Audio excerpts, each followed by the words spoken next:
If you want a useful analogy for what's happened to physicians over the past few decades, skip guilds, skip unions, and skip burnout culture.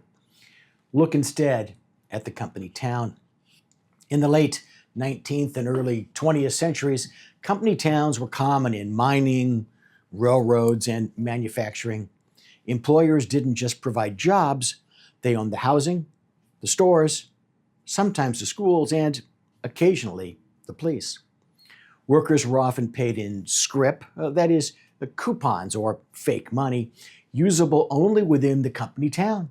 They paid you in fake money to work, and then you paid them back in fake money to live. If you were able to save for your fake future, it was in fake money. No one needed to be coerced. The arrangement solved real problems. Housing was scarce, work was unstable, infrastructure didn't exist. The company town offered predictability and convenience. And for a time, it worked. But then it didn't. The problem was structural. When a single institution controlled employment, income, housing, food, and social standing, independence became nearly impossible. Leaving meant losing everything at once. Negotiation was theoretical. Loyalty became compulsory. Heck, it was the covenant not to compete on steroids. Hospitals today are not coal companies, but the parallels are very hard to miss.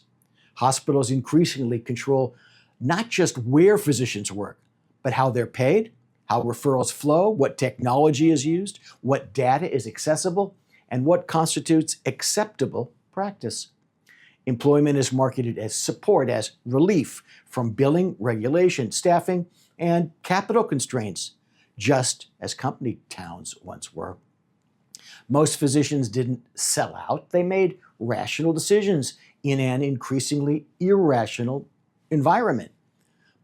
But when one institution controls your income, your schedule, your referrals, your infrastructure, your data, and your professional legitimacy, the relationship changes.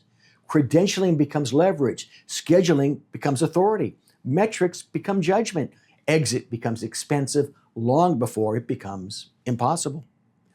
Company towns didn't end because they collapsed overnight. They ended because alternatives emerged. Public infrastructure, labor mobility, independent housing. Once those existed, the monopoly no longer made sense.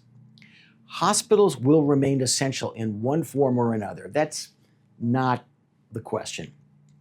The question is whether hospitals need to function as company towns for physicians. History suggests that they don't.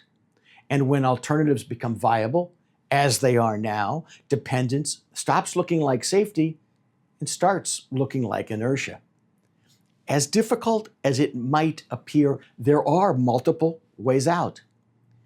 Let's talk when you're ready to break free.